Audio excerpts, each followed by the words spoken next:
তৃতীয় সন্তানের বাবা হলেন বাংলাদেশ জাতীয় ক্রিকেট দলের সাবেক অধিনায়ক ও বর্তমান ব্যাটিং কোচ মোহাম্মদ আশরাফুল।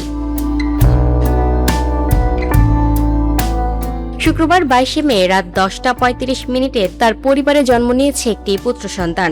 সামাজিক যোগাযোগ মাধ্যমে সুখবরটি নিজেই জানিয়েছেন বাংলাদেশ ক্রিকেটের একসময়ের এই জনপ্রিয় তারকা।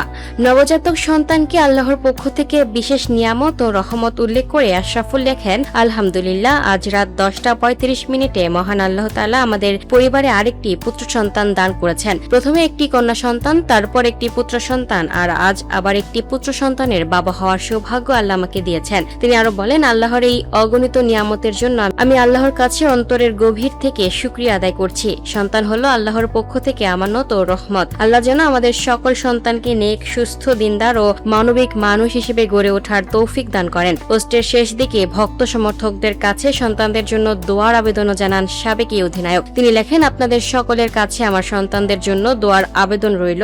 আলহামদুলিল্লাহ আলা কুল্লি হাল।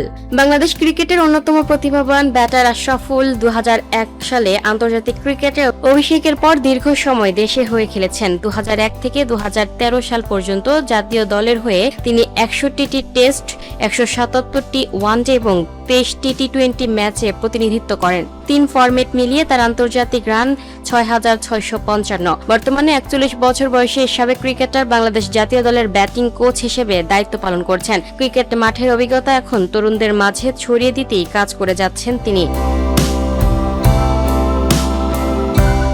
Lucky Akter, up to date news, Dhaka.